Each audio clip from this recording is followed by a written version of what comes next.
Welcome on back to Skippers Today. The start of the second half of the baseball season.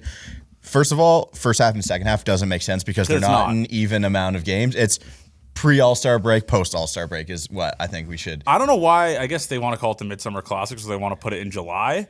But, I mean, like, the New York Yankees have played 98 games. Like, this is not the halfway point. Like, it's not even – it's like 17 games off the halfway point. So, yeah. But the here Red we Sox are. have played 95. Yeah. Today, we're going to do teams that we think are going to regress in post-All-Star break. I won't say second half. I just told you not to do that. And teams that we think are going to play better in the last set of games that they have. As always, brought to you by FanDuel Canada. If you are betting on baseball and you are in the Great White North, make it with FanDuel Canada. All right, Johnny, you wanted to do teams that are going to get better post-All-Star break. I'm ready to die on this hill. I've talked about this.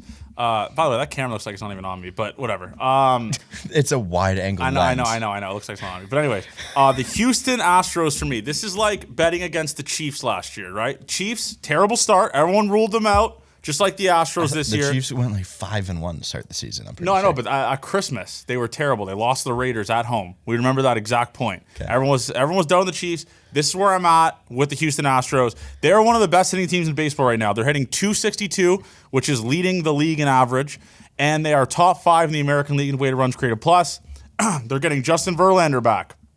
They're going to be buyers of the deadline. We all know that. That's what they've come out and said. They're going to replace their first base. They're going to add a first baseman. I'm not sure who. And they will add more pitching. And let's make this clear. They are going to win the division. Like, the Seattle Mariners stink. Seattle Mariners do stink. Like, they can't. The Seattle Mariners, one of the best pitching teams in baseball. I think top 3, I believe, in ERA. Makes sense. They cannot. They lost a 4-game series against the goddamn Toronto Blue Jays. That is when it's time to just pack it up. So I love the Houston Astros. You can get that on FanDuel Canada, by the way, plus 2,000 for them to win the World Series. I do not hate that. Who's gonna get outs for them? Like, they have to. Hunter Brown's unbelievable. Justin Verlander will be back. Framber Valdez. Ronel Blanco has been unreal. Top 10 pitcher in baseball. I think this Astros team's good. They're going to add a bullpen piece. We know what's going to happen. It'll probably be a Yimi Garcia-like or a Trevor Richard or something like that. They will add a bullpen piece. All right. So I love the Astros here to get better. Okay, I'm going to go in the same division for a team that I think is going to get infinitely better. Just one of the more injured teams in all of baseball. I'm going to go to the Texas Rangers. 5 games back of the division, I believe. Yeah, 5. Sura was saying that before, or maybe it was a wild 5 card games spot. back of the division, 7.5 back of the wild card. That's a tough one. How does that even make sense? Because the wild card has a better team there. The Red Sox are the third wild card. True. Yeah. Okay, so I think they'll get better. I don't know if that is going to include a playoff spot. They have talked about being sellers at the deadline, which is the worst possible case for this. Yes. But here's who you have coming back. Scherzer is just recently back, okay? Then you have Tyler Mahle coming back. Jacob deGrom coming back as well. So those are 2. On the mound, they've struggled, like really struggled. And then you have Evan Carter and Josh Young coming back. So those are 4 fantastic pieces that you need. This Texas Rangers team has just struggled. The post-World Series, it's tough. They played a month more baseball. A lot of more games, than anyone else.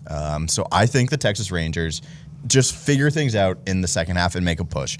Don't think it's good enough. They're a little too far behind, I believe. 7.5 is crazy. But I think there's a very good chance they play some really good baseball down the stretch. And, dude, they're doing this. Marcus Semien sucks too right now. My problem is the in-between is if they're just going to full-on sell, like, the Scherzers and stuff. Avery and Johnny. Yes, and be okay with trying again next season. Like a season lost to injury with a lot of the pieces, is management just going to say, hey, we made X amount of money last season. We're just going to have to cut our losses on this one and get ready for next year. And you won a World Series. Like, who cares? Exactly. So I'm not saying, they won a World Series last year. They're that good that they need to get better. But I think they have so many people coming back that the second half, post-All-Star break is going to be a lot better for the Rangers, barring trading all of their assets pretty much. Yeah. So I'm in on the Texas Rangers in the second half. I don't hate that. I also have another one that I really like. I love the San Diego Padres in this rest of the season here. They have one of the easiest remaining schedules left in baseball. Right now, they're 1 game back of a wild card spot while being 2 games above 500. The National League sucks. We can make this very clear. The National League, it is going to be an 86-win team making the playoffs for the last wild card spot. That's all they have to do. They have the high. They've been having some really bad batted ball luck. They have the highest expected batting average in baseball at 274. Like I mentioned, they're in a weak National League. And they're doing this right now without Fernando Tatis Jr. in the lineup. He will be coming back, I believe, in a couple of weeks. Once he is back, that lineup is going to be ridiculous. You got Arias, Profar, Tatis Jr., Cronenworth, Xander, Manny Machado. Like, that's ridiculous. It's a ridiculous lineup. So I love the Padres here to make a little bit of a push and kind of solidify themselves as a playoff team for this last back half. I'm not even going to say half. Last remainder of the season. I love the Padres. All right, so let's move. Let's do teams that we think are going to stink it up down the stretch. Teams who don't have what it takes. Yeah. They're going to crumble. Johnny, you have 2 of these teams, I believe? No, I have 1, but the second one I don't even have to pull out stats. I just know they're going to suck. The Cleveland Guardians, okay? Listen to this. They have the second hardest remaining schedule in baseball. I believe the accumulated win total for all the teams they're facing is at like 550. So they're facing really good teams. They're being carried by their bullpen, who is on pace, I believe. I've read it's on Twitter, to have the lowest bullpen ERA ever in a season. Their bullpen. They use them a lot. So they have to. I think there has to be regression there. Like, you are using, we saw it with the Blue Jays last year. When you overuse bullpen arms, like Clase's going every day, tons of those guys.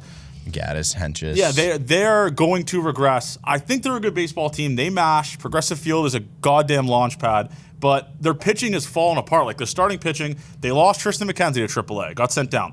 Logan Allen got sent down to AAA. Shane Bieber out for the remainder of the season. This team is relying on a bullpen they have like Carlos Carrasco throwing meaningful innings. That's why I think they're sooner than later everything will come to light, or I guess come to the top, and they will be they'll show that they're a really good hitting team, but their pitching will let them down. That's a team you don't want to face in a 3-game wild card series as well. But I think they don't stand a chance with some of the better teams in a 5-game series. So the deeper series goes against the Guardians, the more screwed they are. Because they're just going to use their great bullpen pieces all the time. Every game. Yeah. Every game. So I think that relying on the bullpen as much as they have been this early on into the season, and I know it's not early, but we're 90 games in or whatever, is going to screw them for the back half. And we've already seen that with the Blue Jays this year and last year. The back half, they were terrible. I think the Guardians are going to be one of the biggest regression candidates in baseball for this post-All-Star break part of the season. Okay. Nice, John. I have a team in the same division. We're going the same division. Yeah, I know. We've been doing the same division for both of these two. The Kansas City Royals are the team to me that hate watching them play. I don't think they are going to be great down the stretch. Have been getting some awesome pitching. Yeah. And they are home team merchants. If you just look how they are, 31-18 at home, a 6.33 win-loss percentage there for them. And then on the road, 21-27, 4.38. They've been held by a 6-1 record against the White Sox. I think they'll get to see them maybe one more set of series. But again, even since the start of June, this team is 17-21. I think things are just falling apart for the Kansas City Royals, as they should have fallen apart. I think it was just soft schedule. They kind of beat the shit out of the Blue Jays in the first couple months as well. But for me, the Kansas City Royals are not a playoff team. They start to kind of fall off here. Probably even buyers at the deadline, honestly, to give them a chance, man. But I don't think the Kansas City Royals have what it takes. I think we get a little bit of crumbling from the Y'alls. I mean, listen, the American League is a... I know we have this little delusional, the Jays are clearly not making the playoffs, but this Royals team is 7 games above 500, and they are still 2 games back of a playoff spot. Yep. 7 games above 500, and they're still 2 games back. The American League is going to be so much better than the National League in terms of just quality of teams in the playoffs. And the Kansas City Royals, for me, like you said, are just I don't think they're that good of a baseball team. You've been calling this for like a month or two. The Royals 1-3 against the Yankees, 2-4 against the Orioles. They are 4-2 against Cleveland, which is pretty good. 1-2 with the Dodgers. Yeah, Mini 2-5. Yeah. 3-3 with Seattle as well. It doesn't scream. I'm not confident in this Royals team down the stretch. And do the fun one for us. I wanted to piggyback what you were saying here. The Kansas City Royals are 31-18 at home. Guess what their road record is? I said it, man. 21-27 on the road, or again on the road is ridiculous. There's witchcraft happening at home. They are genuinely one of the worst hitting teams on the road. You just look at the stats; they are bottom 3 offense on the road in baseball, and really like with the best average at home in all of baseball. Yeah, and this is the second team. The New York Yankees can't keep getting away with this. They can't keep getting away with this. They are Juan Soto and Aaron Judge merchants. Fine. I'll admit that. Aaron Judge rocks. Juan Soto rocks. But you look at their starting pitching here. All of their starting pitchers, their expected ERAs are substantially higher than what their actual ERAs are. I think this team will regress. I do not think Marcus Stroman is a good pitcher. Okay? I'll say it. He throws 91, and he leaves a ton of shit just hanging. I don't think this team is good. They get their ace back, commander. They got their ace back, which is fine. I think, like we've mentioned multiple times, Garrett Cole absolutely rocks, okay? Garrett Cole rocks. But if you're looking at just based off of this, majority of their pitchers' expected batting average way higher than their actual opponent batting average. Anthony Volpe's come back to life. Alex Verdugo sucks. Gleyber Torres sucks. Giancarlo Stanton's knocked. We don't know when he's going to be back. They said there's no timeline for him right now. This team is struggling. DJ sucks. This team is struggling with injuries.